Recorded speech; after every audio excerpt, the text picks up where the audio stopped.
What's coming up? In this special episode, I guest host for Dinesh and welcome my special friend, congressional candidate, Texas District 34, Mayra Flores. We'll discuss everything from turning our home turf red to her vision to return to Congress for a second time, the border, and so much more. Subscribe to Dinesh's channel on YouTube, Rumble, Apple, Google, and Spotify. This is the Dinesh D'Souza podcast.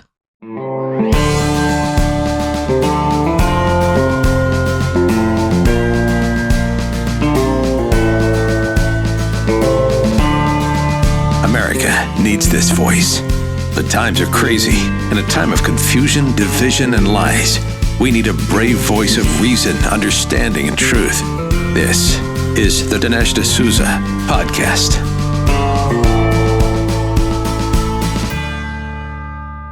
Hey everyone, so we have Mayra Flores in the house. Welcome. Thank you so much for having me. I'm so happy to be here. Yes, Myra. So a lot of people don't know this, but we're friends. My mom adored you. She just loved having you, come visit her. And one of those things that I just love about you is how real you are and how you would visit people with you had no expectation, this person's going to vote for me, so I'm going to go visit, or any of those things, especially with mom, who was, really homebound.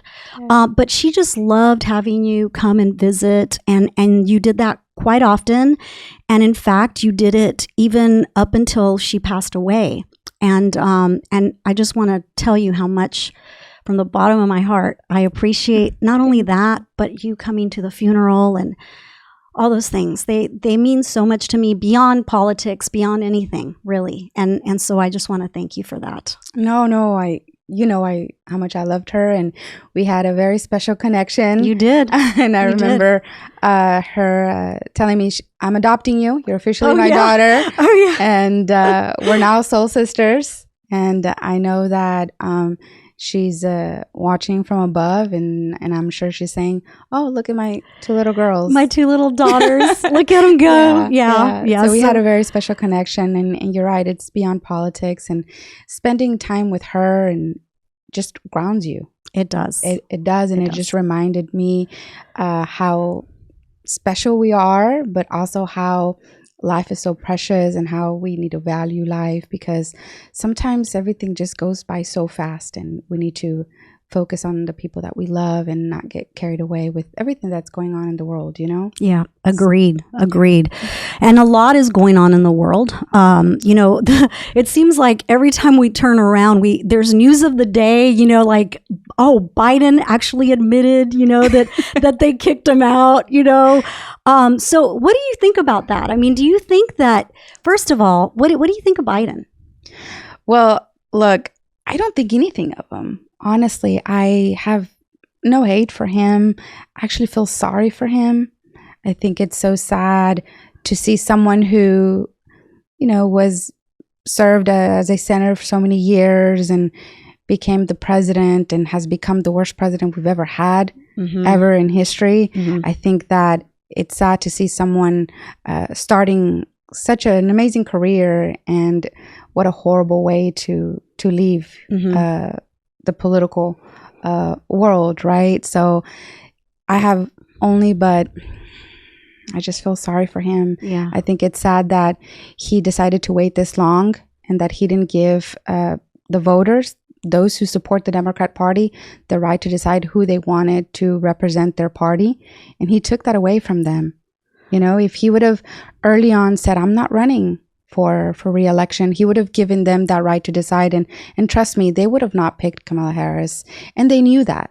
Yeah. They knew that it wouldn't have been her. It could have clearly been Kennedy. Yeah. But they didn't want someone like him. Yeah. They wanted her because she's so far left. She represents their party, because the Democrat Party has gone very far left, unfortunately, and no longer represents us. Yeah. Well, you're very nice, first of all, to say that about about Biden, because he was one corrupt guy. I mean, he really was. When he had all his marbles, right, he was pretty corrupt. So, the fact that he now doesn't remember that he was corrupt is kind of funny. But you're right about the Democrats. I'm with you. I'm sure that initially when he got into politics, that wasn't the goal. But people get lost in politics and get power hungry. Yeah. And he became power hungry.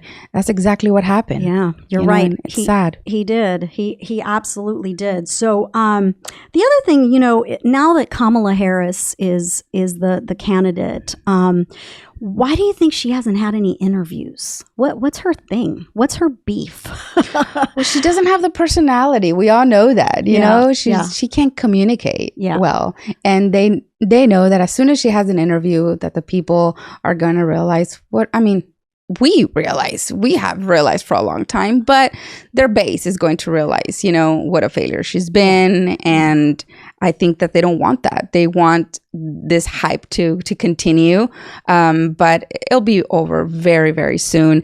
It kills me that this is the second time we have a women representing, a party, and they've been horrible, and I'm all about supporting women and empowering them, but the right women that have the best interest for the American people. And these two are just horrible.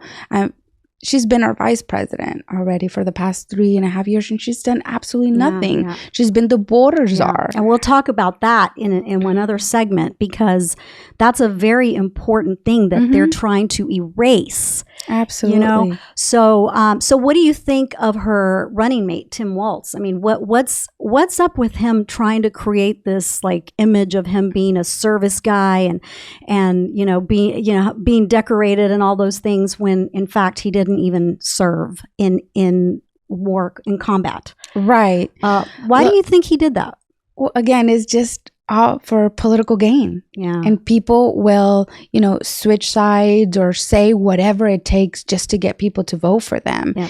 And they lose who they are. They'll lose their identity, everything, whatever it takes to get people to support them. And that's exactly what he did. He just said something that he felt that the people were going to be happy about and that they would support. And that's why he lied. Look, I'm grateful for his service, but he does not have to lie and say that he went to war. And that is what's wrong. And he can clearly come out and apologize. Said, look, I didn't mean to say that. But he doesn't. That's what kills me, that they do not know how to accept when they make a mistake, when they do something wrong. He can clearly come out right now and say that, he apologized, that he didn't mean to say such thing, but he won't. And I didn't even know who he was prior, to be honest with you. I just know that he's done a horrible job in his state. I saw how, he supports or actually signed into law putting tampons in boys' restroom, also children transitioning. And that, to me, I just can't. He talks about us being weird. That's weird. Oh, that is really... Children transitioning, really? Being given puberty blockers? No, you're weird. And your entire agenda is weird. Kills me. Yeah. And of course, burning down of Minneapolis, the fact that he doesn't support the police, the fact that he says that all of these riots were warranted. Wow. I mean, that's pretty amazing for a governor to say about his state, knowing the harm that it causes and the harm that it caused all these business community. Yes. He did. He destroyed the African but American community. Don't you think he did it to pander to the African American community? I mean, he did it to pander to the media. Yeah. It's all about the media. But you don't have to pander to the media when they're left wing already. I agree, but I just think that a lot of people nowadays run their campaigns or their agenda based on what's trending on social media. Yeah. Based on what's being said, when in reality, that's not what's real. Yeah. I look at what's trending on X, what's trending on Facebook and Instagram. And if I were to run my congressional race based on that, I mean, it would be horrible. Yeah. Because that's not what's real. That's not what I'm hearing. That's not what I'm seeing. It's very divided. You watch CNN, very divisive. And all social media right now, honestly, there's just so much hate, and it's just not what I see every single day. I refuse to believe that America is this divided. They want us to make us believe that we're divided, but we're not. There's so much that we actually share, and I just think that we need to pause, turn it off and start talking to our neighbors more. Yeah, no, and you do that. You do that. In fact, a couple of times that we've gone out with you down in RGV, we notice people come up to you, Myra. We love you, it's Myra. My favorite. All of that, and it's like, you know why? Because you keep it real, and you talk to people, and you ask them what they want, what they need, and you're like you say, you're not a politician that wants to be popular based on what the trend is. You do it based on what the people say and want, and you are not ideological. I'm ideological. I'm very, I don't want to say I'm far right, but I'm right wing, and I admit it because of all of the things that I've seen with socialism and everything. It actually made me go more right because of those things. But you are a very, I think, more, you keep it real, and you don't want to be divisive, because in the Rio Grande Valley, and we'll talk a little bit more about that when we go into the RGV, you have to be good to everyone, and you have to include everyone, because you're going to represent even the Democrats. So when we come back, we're going to talk a little bit more with Myra about, one of the main issues, I think, that is looming in not just the Rio Grande Valley, but the country, and that's the border. We'll be right back. In these crazy times, there's peace of mind and security for our country, security for our leaders, and security for our families. But think about this. What about financial security? You're not financially secure if all your eggs are in one basket. Gold and silver are an excellent way to diversify your savings. They can be a hedge against inflation. They're a physical asset that's in high demand globally, from the wealthy to central banks. And through my friends at Birch Gold Group, you can own physical gold and silver in a tax-sheltered retirement account. That's right, you can diversify an old IRA or 401k for no money out of pocket into an IRA in gold and silver. This is one thing you can do to secure your family's savings. How do you start? Text Dinesh to 989898. You'll get a free information kit, no obligation, just information. Learn about the role that precious metals can play in your overall savings strategy. Again, text Dinesh to 989898. Birch Gold has an A+ rating with the Better Business Bureau. Thousands of happy customers. You can trust Birch Gold like Debbie and I do. Text Dinesh to 989898. Are you feeling overwhelmed by the increasing cost of health insurance?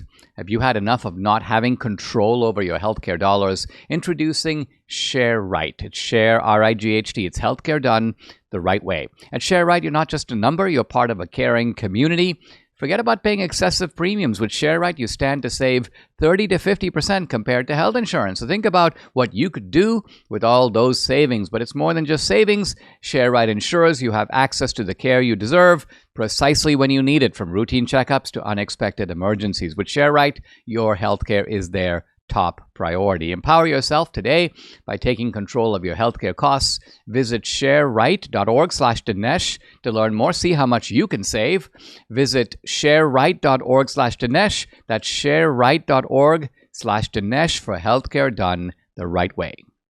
So continuing on, I promised that we would talk about the border, and Myra is, I want to say, probably an expert on the border. Number one, because she lives on the border. She lives very close to the border. She's got a husband that is a border patrolman.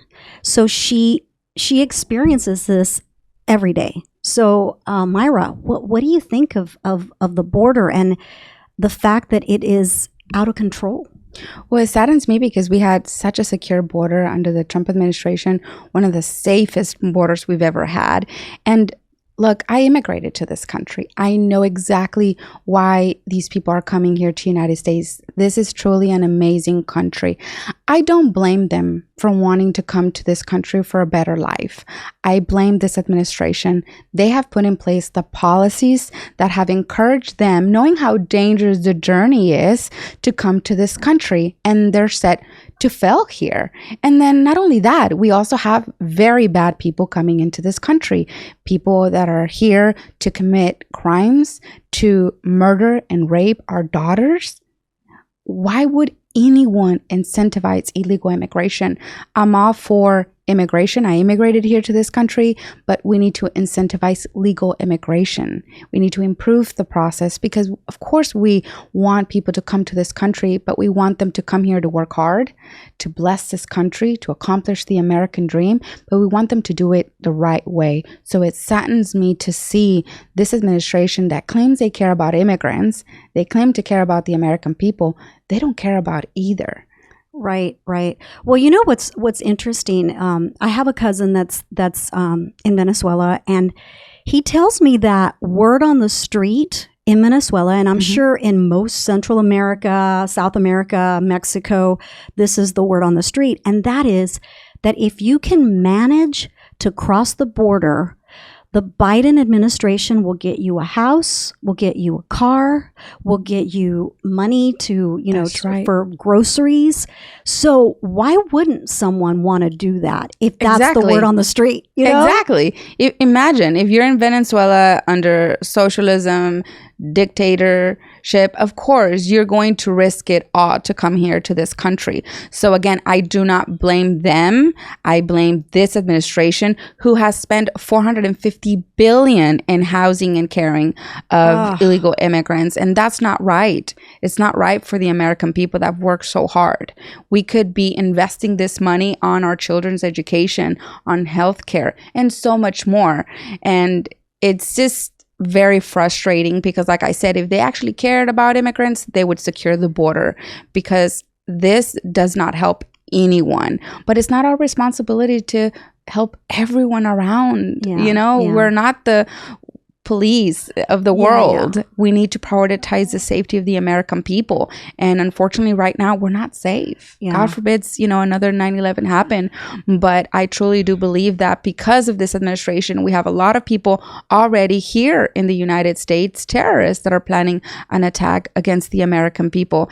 And I just pray for us all and that we're not at the wrong place at the wrong time, because that's what I think about every day that I'm on an airplane. I'm getting on an airplane or I'm at a big event. God forbid something happens. We always think we're the exception. We think that nothing's going to happen to us. It happens to others, but not to us. We're not the exception. Yeah. Well, I mean, because of what happened to us, we now have to take off our shoes, have to take our computer out, our liquids. They don't, though. Yeah, no, exactly. But here's the thing. The $1 million question is, why are the Democrats allowing these people to come? There has to be a reason, Myra. It's not just because they care about people. It has to be more systematic than that. Do you think, and this is actually, there's been talk about this even in Arizona, about allowing illegals to vote. So if you can vote you may not be able to vote in a local election or a state election, but you can vote in a federal election in Arizona. So if you say that if you have a driver's license and they give you a voter registration card and you say that you're a citizen, who's going to check it? That's right. So again, could this be the reason that the Democrats are just allowing so let me back up. The border czar, Kamala Harris, right? She's never been to the border. She's never been to Europe. But she's never been to Europe, so we totally get it. There you go. Hey, but so why do you think that? Do you agree with me? Do you think that there's something more sinister than just allowing people because they feel sorry for them? Oh, absolutely. It has nothing to do with that. It's all about their agenda. They can care less about, the immigrants coming in or the safety of the American people. It's all about them. Yeah. I think it's also about the next census. Yeah. Because congressional maps are based on population. Doesn't matter if you're an American citizen or not. Every member of Congress represents 700 plus thousands of people. Right. Doesn't matter if they're American citizens or not. So the maps are drawn certain ways. So members of Congress right now not only represent the American people, but they also represent people that are illegally in the country living in their district that are part of their census. So maps shouldn't be based on that. The maps that are drawn for members of Congress should be based on American citizens, because members of Congress should only represent American citizens. Just like where I'm from, in Mexico, you have to be Mexican citizen to vote in Mexico. Right. Actually, in Mexico, you have an ID, and you cannot vote in Mexico without that voter ID. You actually have to use also your fingerprints as well to vote. That is a law in Mexico. Why don't we have such laws here in the United States to protect our vote? I think that it's very important. But I really do think it's about the census. For example, a lot of people moved from California, so they're going to lose seats. But if people that are crossing illegally move into California, it brings a balance. So they won't be losing that many seats because people are moving into California that are crossing illegally into our country. And as you know, California has one of the most lax immigration, whatever you call it. They go in there and they're fine. There are people that I know that are in Mexico Flawless. that do not want to come anywhere else because they know that in California, it's a safe city. I mean, it's a safe state and for criminals as well, though. For criminals, for everybody. Not just for those who cross illegally into our country, but also for very serious criminals as well. But that's exactly what's happening because they know that they're going to lose a lot of seats on the next census. They don't want that. So they have to fill in those spots. And how? By bringing in people. So that's exactly what I believe that is happening. It actually passed in the House. I think they're working on something like that. And I think it actually passed the House where, members of Congress can only represent Americans. But unfortunately, I don't think it's going to go anywhere in the Senate. Probably not. We were talking a little earlier off camera about the fact. So I, with my mom being sick and everything, I was going back and forth to Harlingen like weekly. I mean, I was making all these trips.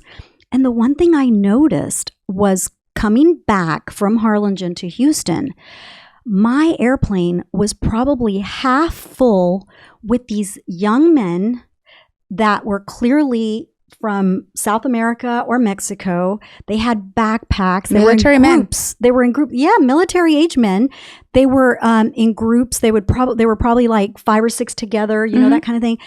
And they just boarded the flight going to Chicago, Boston, whatever, or Houston. I don't know if they got off the plane in Houston or not, but I was thinking, who are these guys and why are they here? Exactly. No, I saw that today when I left McAllen and landed here in Houston.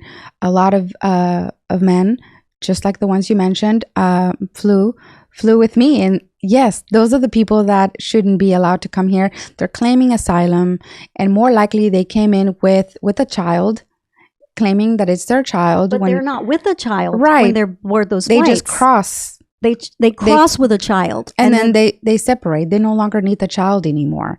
Because once they're released, they abandon the child. And that's what's happening. That's why under this administration we have about 85,000 children that this administration can't locate anymore. Yeah, I heard about that. That 80, and I actually think it's more than that. That's just the number that we saw last year. So 100%, we've surpassed 100,000. We don't know where these children are at. They're abandoned in the middle of nowhere.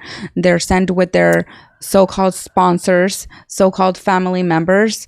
And after 30 days that Homeland Security follows up, we can't get a hold of the family or the sponsor anymore. So this is what's happening. And unfortunately, and the United States is the number one in child trafficking. Mexico is the number one provider. These are facts. Yeah. So the border is not safe for children. Yeah. It's not. And, no, absolutely not. It kills me that people knowing this, and let's say you don't know, but now that you know, how can you support that? Yeah. Well, if you know that their policies are causing this child trafficking in our country, how can you support that? Exactly. Well, in the next segment, we'll come back and I actually want to talk about some of the things that you propose that, if should you be Congresswoman, in the next term. Amen. And a few other things. So stay tuned. You asked and MyPillow listened. They're finally bringing out the most requested offer ever. Right now, you can get the queen size premium MyPillow for just $19.98. Wow. MyPillow is made with patented adjustable fill. It adjusts to your exact individual needs regardless of your sleep position. It helps keep your neck aligned and holds its shape all night long so you get the best sleep of your life. But that's not all. Get their 6-piece kitchen or bath towel sets for just $25, brand new mattress topper for as low as $69.98, and the famous MyPillow bed sheets for as low as $25. And there's so much more. Call 800-876-0227, the number again, 800-876-0227, or go to mypillow.com. When you use promo code Dinesh, you get big discounts on all the MyPillow products, including the premium queen size MyPillow, just $19.98, the lowest price ever. So don't delay. Order today. Go to mypillow.com and use the promo code. It's DINESH, Dinesh. Here's a weird thing for me to say with an ad. Hold off on purchasing your first order from Balance of Nature. But let me tell you why. I've got some information you got to hear. If you go to balanceofnature.com to buy their popular fruits and veggies supplements, that's this, fruits and veggies in a capsule. Great stuff. But a discount offer will pop up. It may say 20 or 25% off your first order. Well, don't click that. Why? Because if you use my code, you'll get 35% off your first order plus free shipping. My special code is America. So you need to use my code and you will save big. Here's another bonus. Balance of Nature has a risk-free money-back guarantee, so go ahead and find out for yourself what I already know. There's no other product out there like Balance of Nature when it comes to fruit and veggie supplements. Whether you order online or call direct, you got to use promo code America to get the special offer of 35% off and free shipping. Here's the number to call, 800-246-8751. Again, that's 800-246-8751. Or you can go to balanceofnature.com. When you use discount code America, you'll get the discount, 35% off, and free shipping. So we're back with Myra, and I want to. First, I want to say that we share a similar background with the RGV. My mom was a 9th generation Texan from the Rio Grande Valley, so I have deep roots in the Rio Grande Valley. And although I wasn't born there, I was born in Venezuela because of my father being Venezuela. We came back to the United States, and so I immigrated back with my mom and became a U.S. citizen when I got here at the age of 10. And so the Valley really was my home for most of my life. So, so talk about your story and how the Valley means, what the Valley means to you. You're right. Honestly, our stories are very similar, except I'm Mexico, right? My dad fell in love with my mom being from Mexico, and she did not want to come to the United States. She actually wanted to live in Mexico. So that's why all of us were born in Mexico. We're 4 sisters. But when I was 6 years old, my dad said, hey, I can't continue be coming here, twice a month or so. Our little girls deserve to have better education, and they're not going to be able to get that here in Mexico. And it was very difficult for my mom. I remember her being upset at my dad for forcing us to go to the United States. But I'm so grateful that my dad made that decision, looking back, with everything that's happening in Mexico. But I was 6 years old when he came here to the United States. My dad being an American citizen, we had no issues in being able to file for us to come here. And I remember that experience. And that's why I always talk about, I want that experience for every child. Every child deserves to have that beautiful experience coming in here into the United States and not go through the trauma and the abuse so many children go through. That's one of the reasons why, for me, immigration, legal immigration is so important, why I'm so passionate. But South Texas, though, it's my home. I've been there since I was 6 years old. I grew up. Well, and you recently, because I recently had my 40th high school class reunion from Harlingen High School, and you had your 20th. I know. From San Benito?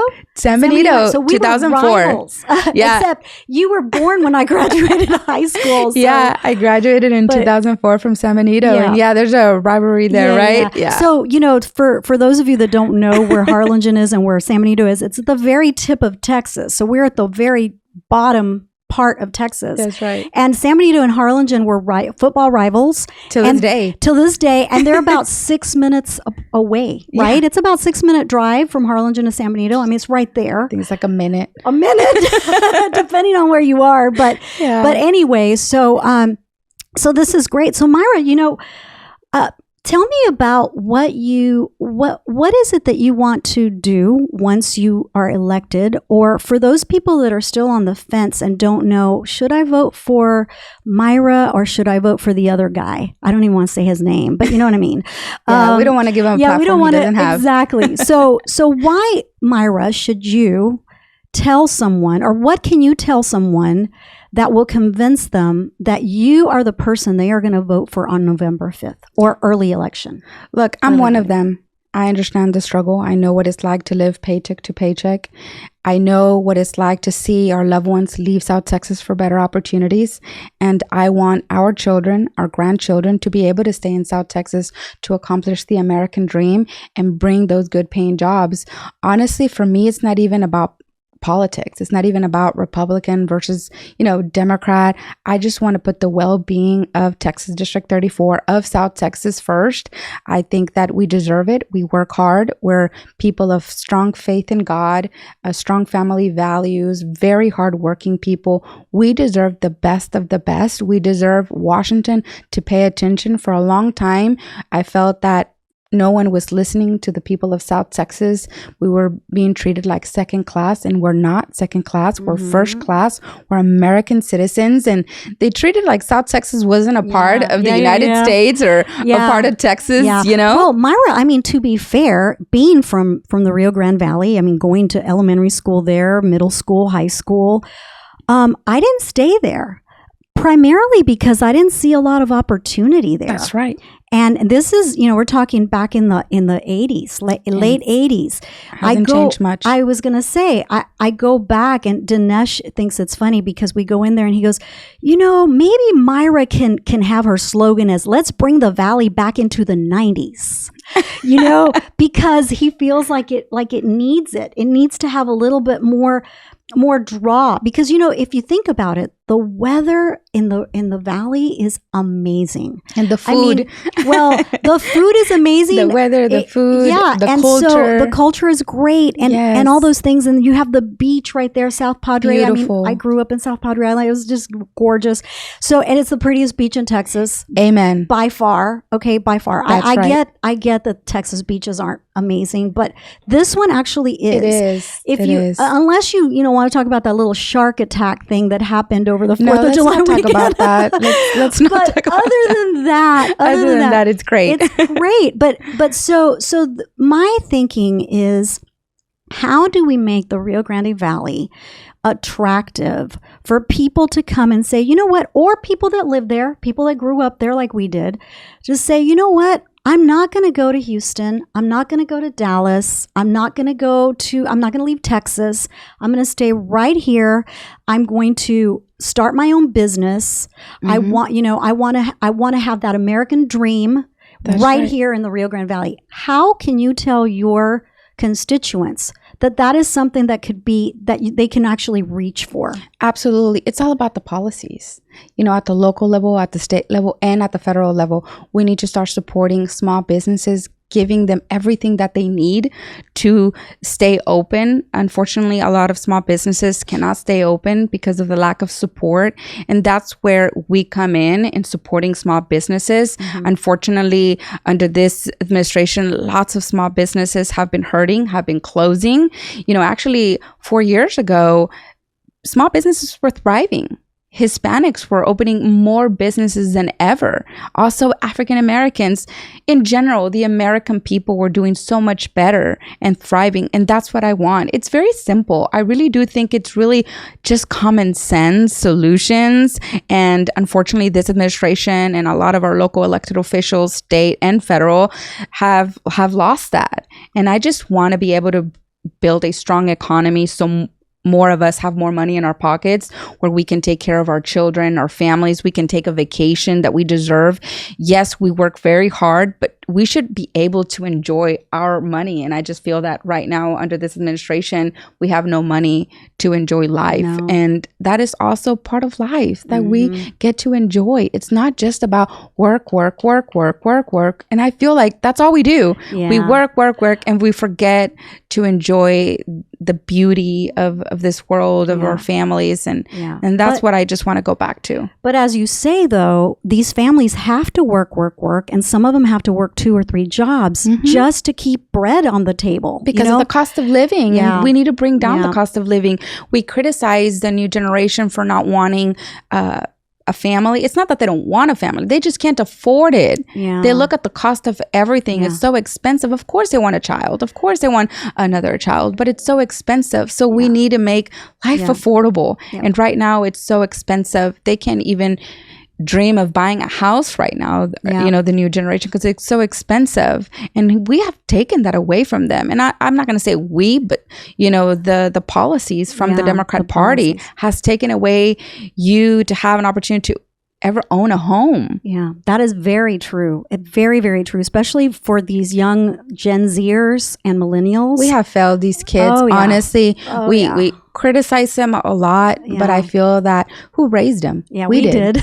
We did. And I just think that we have failed them in many ways. And I think that those before us fought for us to have the life that we have today, and we owe it to the next generation, and we have to start taking hits, and a lot of people are just not willing to take a hit, but I'm here to tell you that you're going to have to take a hit. We have to. If you want a better future for your children, for your grandchildren, you're going to have to take a hit. So Myra, I mean, really, we have to get you into Congress. We have to, because you have a lot of great ideas, and I know that you will make the Rio Grande Valley proud. I love South Texas. Absolutely. I love South Texas and everything South about Texas it. loves you. Like I said, every time we go out somewhere and people see you, they're like, Myra, they come up to you like they know Their hugs you. are like, but like they know honestly, you. like, it just gives me so much encouragement when I meet people and I hug them and I spend time with them. It's like, okay, this is what this is about. But you're genuine. You're like the nicest person I have ever. Really. But I'm surrounded by amazing, nice people as well. And that's what I love South Texas. As prior to serving in Congress, I was in the medical field. And what I love about the medical field is you don't care about, what their political affiliation is, what their religion is. You just care about people and making sure that they're safe and that they're healthy and that they get better. And that's all thanks to, the people of South Texas that they taught me, in the medical field. That's awesome. Well, when we come back, one final segment, we're going to talk about how do we convince not just Latinos in the Rio Grande Valley, but Latinos in general to get off the plantation. So Myra, I'm so sad. This is literally our last segment. It goes by so fast. It went by so fast, because right? we can chit chat, for hours. This is awesome. But one of the reasons I think that you became so popular and the face of the GOP Latina, I guess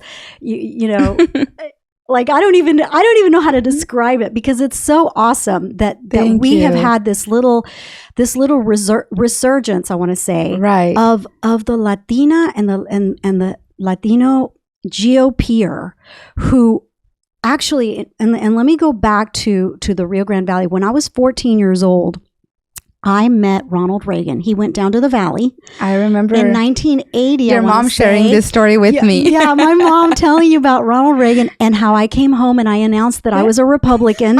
This was like I was 14 years old. I couldn't vote yet, but I knew that the minute I could, I was going to vote for Ronald Reagan, because I knew, number one, I knew he was going to win the election. And I knew that he was going to run again. I don't know how I knew these things, but I did, and that I would vote for him. And I did when I was 18 in 1984. Wow. But one of the things that Ronald Reagan said that I will never forget is Latinos are Republican. They just don't know it. It's true. And that stuck with me like forever. It's just like it's 2024 and so many. Look at that. So many still don't know. And they don't know. So how in the world can we convince Latinos to get off the plantation, number one? Number two, to embrace the platform of the Republican Party that is actually their platform? You're right. Well, we've made a lot of gains. We have, but it really is all about investment. And I think that prior to 2020, I would say no, prior to 2022, there wasn't a lot of investment in the Hispanic community. And that's what needs to change. For example, in 22 was the first time there was an investment in Texas District 34. Prior to that, there had been no investment. And yet we have seen Texas District 34 shifting towards the right since 2016 with little to no investment.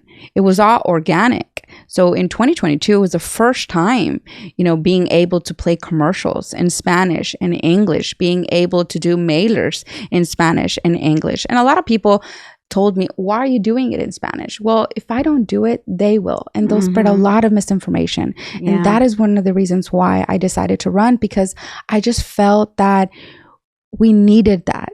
Yeah. There was no one doing it. And I just want to be able to give the information to the Hispanic community. That's it. I just want them to know exactly what they're voting for. And I know the majority actually don't know what they're voting for. Yeah, it really is just lack of education. But we have to invest. The Republican Party has to invest in all these Spanish media and do commercials in Spanish and educate them, making them aware that the Republican Party is a conservative party that stands for faith, for family, for hard work, for a stronger economy.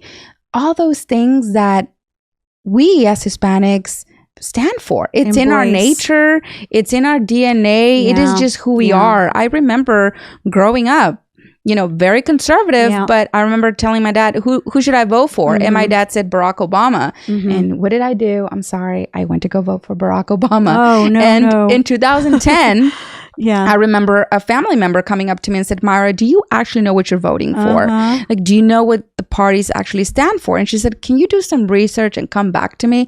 I did. And I told her, I'm Republican. You were horrified, weren't you? I was like, oh my gosh. And I went back to my dad. This was in 2010. And I told my dad, we're Republican. And he was like, no, we're Democrats. I said, no, Dad, we're Republican. For me, my values are what's more important. I will not put my values aside for no political party. For me, my values are what's most important. That's why for me, it was an easy decision. I'm walking away. That's why I don't understand. When you have this information, how can you not walk away? Because your values is what should matter to you more than anything. And it unfortunately took a long time for my dad. I remember, us having a lot of arguments, a lot of discussions. And in 2020, he did vote Republican, but it wasn't easy for him. And in 22, he just became a full-blown Republican. And now, he'll never vote for a single Democrat because he feels that they abandoned him, though. He says, no, they walked away from me. They walked away from my values. But it really is all about education, because now my dad is realizing that the party that he supported never really represented him. It's like, I just can't believe how blind I was. I just didn't know. I was watching all these Spanish networks and I believed everything that they were telling me. And that's why it's important that we invest, because a lot of these Spanish networks, I see a lot of Democrat investment and we need to invest as well. So we see all these commercials of all these Democrats that are running for office. Where are the commercials of the Republicans? Well, you know what? Speaking of that, Dinesh and I were talking about this when we were watching the Olympics. We watched the primetime, some of the running and everything. Right. We saw a Kamala Harris commercial. We saw no Trump commercials whatsoever. I was like, guys, where are you? These are the people that you have to convince. These are the middle of the road people that are not political, that don't know parties, but can see these things, these commercials, and that's right. And they can get educated. Right. So likewise with the commercials in Spanish, why not invest? We have to we have to invest, so we cannot continue complaining when we're not making investments. And I think that we should be making investments in the Hispanic community. Why? Because you don't have to convince us to be pro-life, pro-family, pro-hard work. That is who we are. It's in our nature. It's not like you have to convince others. There's other cultures that you have to convince them to be that. That's harder. But it's already in us. You just have to give us the information. So it's very simple. It's really all about investments. And I know that the other side has a lot more money. Yeah. I get that. But we have plenty of money as well. Yeah. And I just think that we need to be more wise in how we spend it. Targeted, right? Where do we want to spend that money? And why don't we want to convince this group of people? Because do you know what the stats are now? Like what's the percentage of Latinos supporting Trump as of now? Do you know? I don't have the exact number, but I can tell you in my district, it's a 90% Hispanic district. Yeah. It's the most Hispanic district in the nation. And he's up on the polls. He's up 1 point. That's amazing. And that says a lot. And that says a lot about this shift in the Hispanic community. Yeah. If he is up in a district that is a double-digit Biden district, says a lot about the shifts. Yeah. And I'm really excited about that. And that's why I think it's important for, President Trump to invest in the Hispanic community, to come down to South Texas and see the support that he has. We've been nudging him to do that because it's imagining him winning the most Hispanic district in the country. That would be amazing, that would Myra. mean so much, not just to me, but it would mean so much to the Hispanic community, so much for South Texas. Yeah. And I just want to show that the Hispanic vote is no longer owned by the Democrat Party. We're free. Yeah. We can vote for whoever we think it's best for our families. Yeah, exactly. We are no longer, forced to vote for this party because that's what we've been told, that we're forced to. We have to. Yeah. Well, I always tell Dinesh, one of the things that I don't know if your campaign, but certainly a PAC, a Latino PAC or something, can send flyers out to all of the residents of the Rio Grande Valley, and they can simply in Spanish and English, and they could have side by side. That's what we need. The platform, a voter guide platform, so that people go, oh, yeah, I don't think that children should be transitioned. No. I don't think that women can just abort their baby up to the 9th month of absolutely biological men playing in women's sports. Yeah. These are things that my opponent voted for. Exactly. And many of the elected state officials as well, they voted in favor of all this. And I know for a fact that the Hispanic community does not support this. So we cannot continue giving our vote to these people because it empowers them and they no longer represent our values. Yeah. Well, speaking to someone that is not only I feel you're going to win, but you need to win. Praise God. And I feel that, even in a district that historically has always voted Democrat, that people vote because their grandmother voted Democrat, their great grandmother voted, doesn't matter. Right. People need to do their homework. Yes. They need to make sure that when they vote their values. And it just so happens that the Republican Party aligns with their values. Right. And you align with their values. Absolutely. And so when they go to the polls, don't forget Mayra Flores, District 34. District 34. And if she can do it, she's going to give rise to a lot of others that can also do it and help change this country. Because I have always said this, but I believe because we are almost a majority, or are we a majority in Texas, Hispanics? We are now the majority in Texas. That's why I'm doing what I'm doing, because I don't want to lose our state. And we got to get more Hispanics in the Republican Party. Absolutely. Look, the Republican Party has no future without Hispanics. That's and that's right. a fact, whether people like to hear that or not. Yeah. There is no future if we do not get more Hispanics in the Republican Party, in the state of Texas. And the other thing, too, is, look, we are Latinas, but we are American-loving Latinas. Oh we love the United States of America. We love this country more than all the Democrats put together. So our agenda is not a Latina agenda or a Latino agenda. Yes. It's an American agenda. It is. And so help us, help Latinos win these seats, because, again, we will stay a majority, and we will become Republican. We're going to save this country. I really do. Not only will we save Texas, but we will save America. The United States of America. Amen. Amen to that. Amen. Thank you, Myra, for Thank you so much, my friend. Spending God bless some you. time with us. Always. Thank you. Thank you. Subscribe to the Dinesh D'Souza podcast on Apple, Google, and Spotify, or watch on Rumble, YouTube, and SalemNow.com.